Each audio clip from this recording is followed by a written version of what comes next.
Hola, ¿qué tal? Muy buenas noches. Sean todos bienvenidos una vez más a su espacio Tendencias. Hoy con un tema que desafortunadamente creemos en algunos escenarios no ha sido abordado correctamente como un tema de salud pública por tratarse de una afectación que es socialmente aceptada. Nos estamos refiriendo al drama que viven las familias y las personas que son dependientes del alcohol. Y para ello, pues vamos a estar hablando hoy de algunas características que tiene esta enfermedad, cómo la podemos identificar correctamente y también cómo la podemos tratar, porque hasta donde sabemos, y nuestra invitada nos lo va a corroborar, el alcoholismo es incurable. Así que, bueno, Juan Fernando Jaramillo, mi compañero en el set, muy buenas noches, bienvenido como siempre.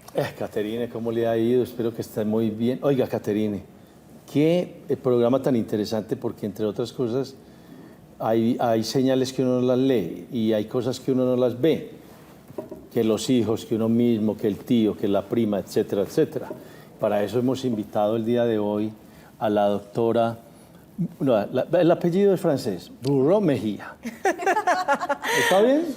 A ver, pronúncialo usted, doctora, para que yo no vaya a cometer la misma de Juan. Marie Claire Berruet Mejía. Ah, Berruet. Marie Claire. Bueno, yo lo bajaré en Marie Claire a lo largo del programa. Nuestros televidentes se encargan de leer los créditos, sí, señor. Y bueno, además, Juan, que viene de una institución amada por todos los medellinenses, por los antioqueños, que le presta un gran servicio a nuestra región, el Hospital General de Medellín, el hospital público más importante de América Latina. Así es. Bueno, doctora Marie Claire, hablemos de qué es el alcoholismo y cuál es la diferencia, para que entremos de una vez en materia, de aquella persona que puede tener un consumo social y de aquella que ya está empezando a tener problemas con el alcohol y quién definitivamente sí los tiene. Bueno, entonces... me encanta la pregunta y para entrar a responder esa pregunta tenemos que hacer como un marquito de referencia. Porque es que el alcohol ha acompañado al ser humano casi desde los inicios de nuestra historia. Y el alcohol se ha utilizado en ceremonias religiosas, en celebraciones, en ritos. Así que había culturas y en regiones donde se tomaba más que en otras. Sin embargo, por allá en los 60, la Organización Mundial de la Salud se dio cuenta que el alcoholismo, o que el alcohol, todavía no hablemos de alcoholismo, se estaba asociando a accidentalidad, se estaba asociando a, digamos, como tiempos laborales, personas que se retiraban de su labor, se estaba asociando a violencia doméstica. Entonces dijeron, venga, es un problema. Y empezaron a salir desde los 60 muchísimas definiciones. ¿Quién tiene un problema? Yo diría que hay una palabra clave para decir quién tiene un problema y es la palabra incapacidad. ¿Incapacidad de qué? Incapacidad de parar. ¿Incapacidad de qué? Incapacidad de evitar un patrón. Todos, sobre todo en esta cultura, hemos escuchado, aquí se bebe con gente y sin gente, aquí se toman todos los viernes, esté usted contento o esté usted triste. Cuando eso pasa, cuando tenemos que tomar, cuando no podemos parar, o hemos escuchado a otras personas que nos dicen, es que yo empiezo y yo solo me voy a tomar 2 traguitos de whisky, pero llegan y le ofrecen el tercero y él ya sabe que después del tercero se pone como mal borracho, se pone más querendón o se pone más peleón o se pone más irritable o genera un disconfort en su ambiente que probablemente ya se lo hayan dicho y no es capaz de parar ese tercer licor. Ahí, a ese tercer trago. Entonces ahí les estoy poniendo unos ejemplos de cuando ese consumo que era social, pero que definitivamente uno como médico tiene que ser claro y decir, cuando usted toma alcohol, usted tiene que estar seguro de que está tomando porque a usted le gusta, pero ese alcohol no tiene ningún beneficio, son calorías vacías. Usted cuando está alzando una copa, usted está alzando un tóxico directo. Que le guste es otra cosa, pero es un tóxico directo para muchos órganos. Entonces, creo que con eso más o menos comenzamos a entrarnos en esta parte. Juan, para resumir antes de su pregunta, entonces tenemos que hay un patrón, es decir, tengo lo que podría llamarse un ritual. Estos días, en este lugar, o con esta persona, o cuando pasa esto, inmediatamente. Y no necesariamente el alcoholismo está relacionado a que tenga que ser todos los días, sino que esas frecuencias, incluso con espacios vacíos, pueden reflejar que hay una dificultad. Entonces, el trastorno por consumo de licor es un espectro muy grande que va desde leve a grave. Digamos que el grave, que es el que plantea Caterine, entonces es ese paciente que se levanta, toma, no para, ya no es productivo, ya no va a la casa, duerme, come y se levanta a tomar. Es lo que nosotros tenemos como el alcohólico, el que está casi con el costalito debajo del puente. Y eso es un constructo que entre todos hemos creado. Entonces, como está el otro espectro, ¿quién es ese otro espectro? Esa persona que, digamos, es un ejecutivo muy responsable, que trabaja de lunes a viernes, pero que entonces se los toma viernes y sábado, que cuando se los toma viernes y sábado puede estar más irritable, no se le puede decir nada, se desdibuja y uno dice, pero esta persona cuando toma es como si fuera otra persona. Le sale el otro yo. Le sale el otro yo, y un yo que muchas veces no es muy amable. Por eso me gustaba mucho cuando ustedes comenzaban diciendo, esto es una problemática que tristemente no afecta solo al paciente, afecta a la familia, afecta al grupo de trabajo, porque si usted se incapacitó, entonces se incapacitó para ir a trabajar, sus compañeros van a tener problemas. Entonces, ese otro espectro es un espectro que se pasa más de largo. Y se pasa también de largo porque nuevamente en la cultura que tenemos hay una falsa sensación de seguridad. Me explico. Yo creo que todos alguna vez hemos escuchado, esa familia, qué gente para tomar. La familia es como alcohólica, todos toman. Y el viejito, el abuelito, entonces se murió tomando y entonces tomó diario y eso parece un acto como, ay, tomó hasta los 97 años y tomó diario y fue súper cumplidor. Es que puede que ese abuelito no tuviera ningún trastorno por consumo, pero sus hijos y sus nietos que se meten en la borrachera el fin de semana y pelean o gastan más, o el que no puede dormirse si no se toma un traguito para relajarse, todo eso es un espectro que está diciendo te estoy resolviendo como un problema que tenés adentro. Fíjese ese tan sencillo. Yo llego y me tengo que tomar siempre unos vinitos para poderme dormir. Entonces, ¿qué es lo que no te deja dormir? ¿Será que estás ansiosa? ¿Será que hay un problema por ahí del afecto? ¿Será que estás triste? Muchos de mis pacientes, cuando yo hago la consulta, me dicen, doctora, es que es el tiempo que yo tengo para mí, es el tiempo para no pensar. Y yo los invito siempre a responderse una pregunta y es como, ¿qué es lo que usted quiere dejar de pensar?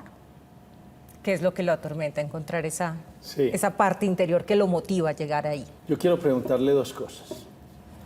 Primero es si tenemos un ADN de atrás familiar que puede impulsarlo a uno, a un ser humano a tomar. Y segundo, bueno, un ADN quiere especies. Algo genético. Sí, algo genético. Y lo segundo es que aquí en Antioquia, en el departamento de Antioquia, Colombia, se ha sostenido que tomarse un traguito antes de acostarse es bueno para la salud. ¿Esos son mitos? ¿Cómo estamos en esas dos cosas? Entonces, Que el vino es bueno para el corazón, Sí, que el otro lo relaja, que el aguardiente alarga la vida. Eso le Sí. adjudican, no hacen milagros desde pereza. Así es. entonces, respondamos primero la de la genética. ¿Hay una susceptibilidad genética? Sí. Y entonces ahí venía, ay, pero es que toda esa familia, esa gente toma, toda la rumba tiene que ser tomando. Entonces, ¿hay una susceptibilidad genética? Sí. Por ejemplo, en el hospital trabajamos mucho Hospital General de en el Medellín. Hospital General de Medellín. Es uno, digamos, como de nuestros programas bandera y queridos, porque tratamos de identificar a las mamás que tienen un problema o con alcohol o con drogas, porque el hijo de una mamá que estuvo exponiéndose a alcohol en el embarazo tiene un riesgo gigante. Y no es solo el riesgo que antes nos contaban de las malformaciones, que se llamaba síndrome alcohólico fetal, y eran unos niños que venían con unas malformaciones muy típicas.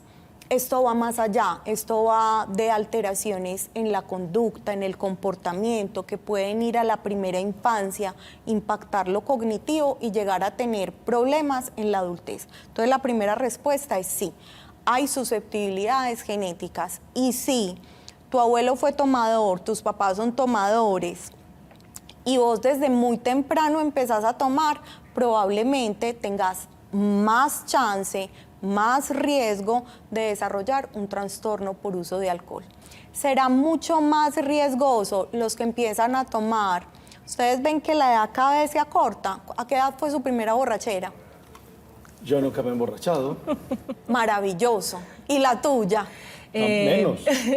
No, pero La sí, primera sí vez que probé tomaron licor. 14, 15 años. 14 o 15. Sí, no, Muy- es que uno te toma esos tragos. Yo Con los empecé compañeros que del colegio, además de una botella por allá que le sacan a 16 alguien a años más o escondida en menos. una Y casa. entonces, eso como súper escondida, Sí. qué cosa tan rara, qué es lo que pasó. Pero nosotros ahora vemos perfectamente niños de 13 años, niños de 14 años. Entonces, como hacemos unas comparaciones como muy locas, peras con manzanas, ay, pero siquiera no es heroína, siquiera no es ese tusi, siquiera no es cocaína, tome. No, el alcohol es un tóxico directo, y entre más temprano se exponga uno, pues más riesgos van a existir. Bueno, Juan, Se ha este dicho- programa está, me parece que muy interesante porque nos ayuda a desmitificar muchas, a ver, ¿qué le digo? Como... No, esos mitos que le echan a uno. No, mitos, historias que uno se echa para Historias. justificar lo que le trae problemas, pero que indiscutiblemente le gusta. Porque yo creo, doctora, que si somos honestos, eso no es que sepa bueno. La gente va detrás, es del efecto por encima que del sabor, y que de mil cosas que se inventan y los cuentos que se echan, y que esto es bueno, que esto es tradición, o que estamos en familia, o que estamos contentos, que estamos tristes, que hoy hay que celebrar, No, pero que el hoy pasó, que whiskycito sí bueno, sabe en fin. bueno. Bueno, dejémoslo ahí, vamos a una breve pausa para unos mensajes y ya regresamos.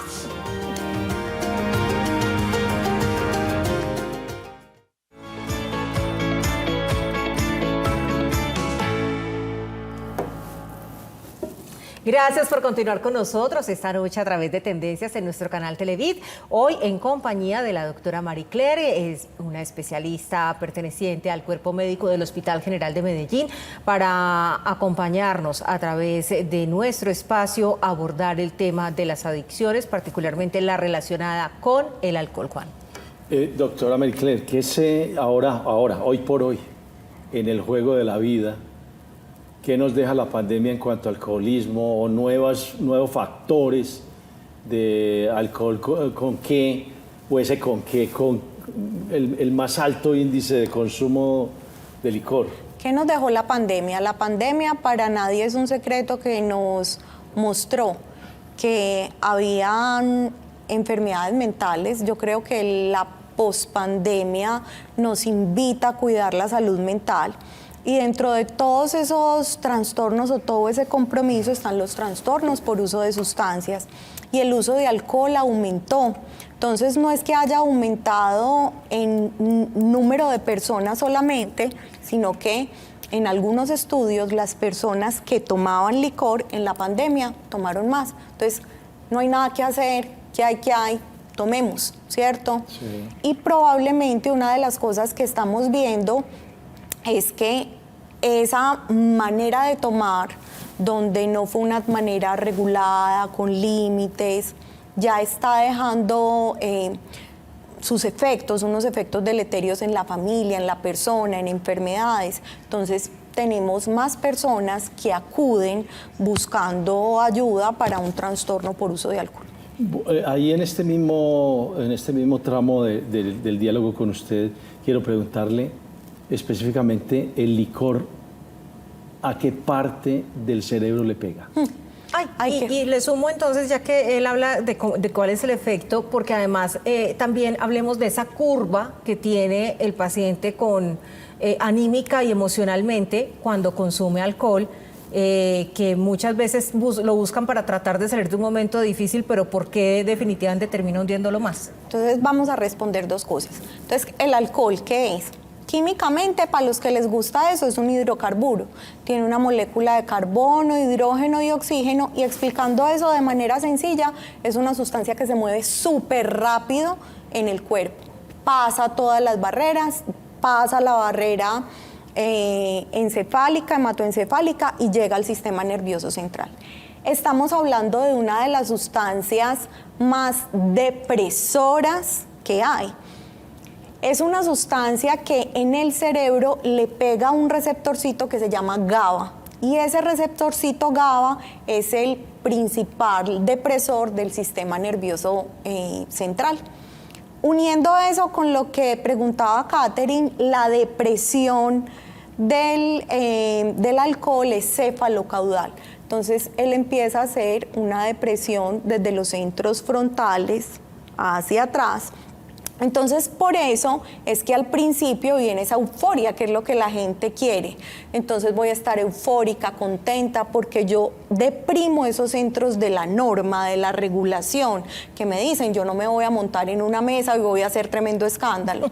Cuando eso va de ahí para atrás, entonces uno ya lo empieza a ver hablando como un poquito enredado, y uno ve que pierden el equilibrio, que aumentan la base de sustentación, y puede llegar a ser una depresión tan profunda, dependerá de la dosis, dependerá de la cantidad y de la persona, que un paciente puede tener complicaciones para su vida en una intoxicación etílica. Entonces decimos que hay intoxicaciones etílicas.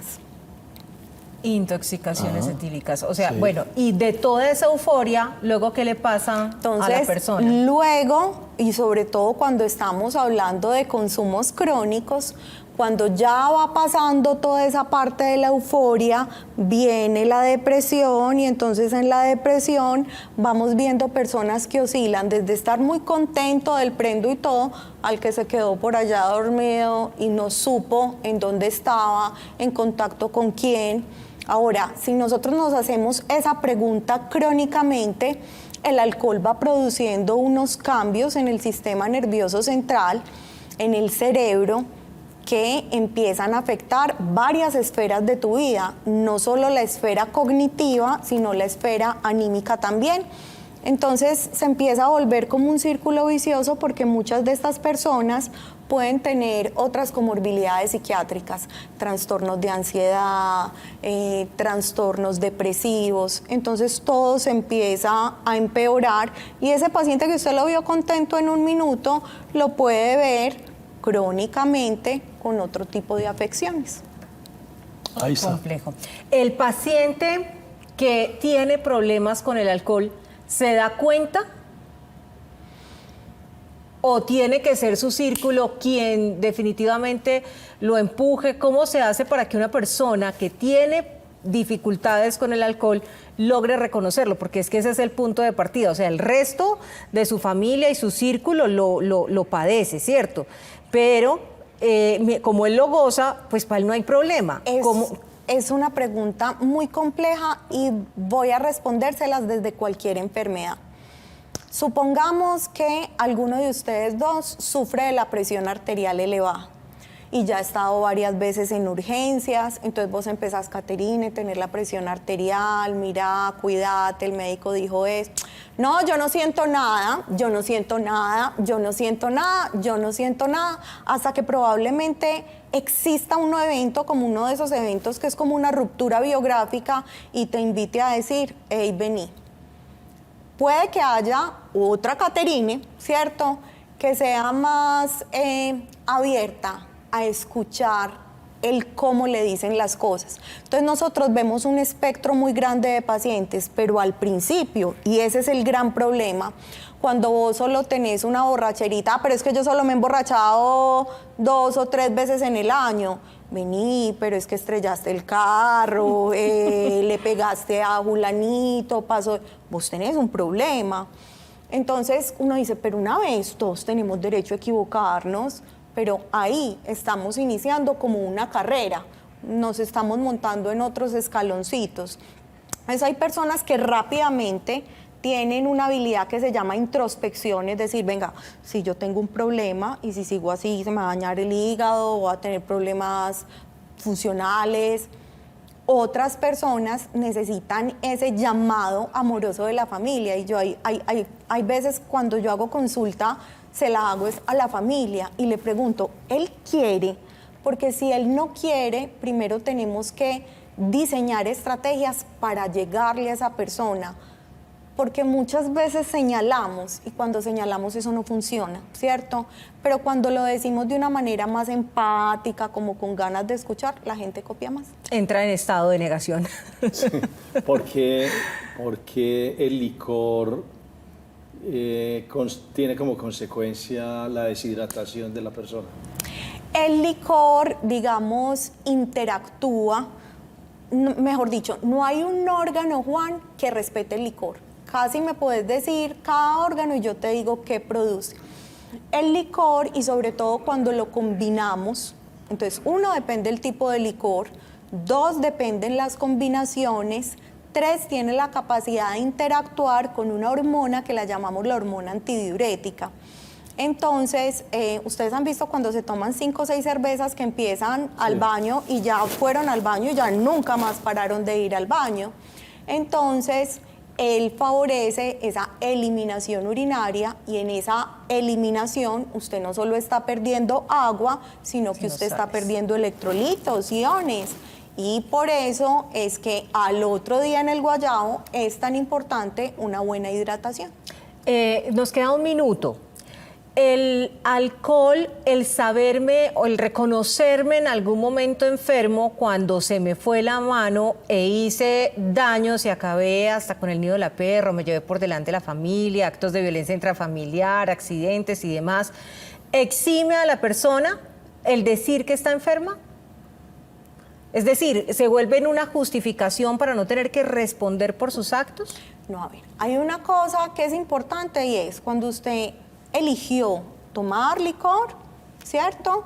Usted, hay que individualizar cada caso, habrá que evaluarle el juicio y el raciocinio, ¿cierto? Yo puedo tener una esquizofrenia y salir a tomar y no tener un juicio de realidad, pero usualmente, si yo hoy elijo tomar y coger un carro, yo estoy en la capacidad, el deber y la responsabilidad de responder por esas acciones. ¿Estoy enferma? Sí. ¿Necesito ayuda? También. ¿Hay diferentes tipos de ayuda? Sí. Hay veces uno tiene que parar las cosas, te quita la funcionalidad, tenés que parar para seguir, también. Hay que reconocer. Juan, lo que le quiero decir para rematar este puntico es que no todo aquel que toma licor y comete una imprudencia, una torpeza o un delito está exento de responsabilidad. Totalmente. Muchísimas gracias, doctora. A nuestros televidentes una feliz noche. Nos vemos nosotros en un próximo Tendencias.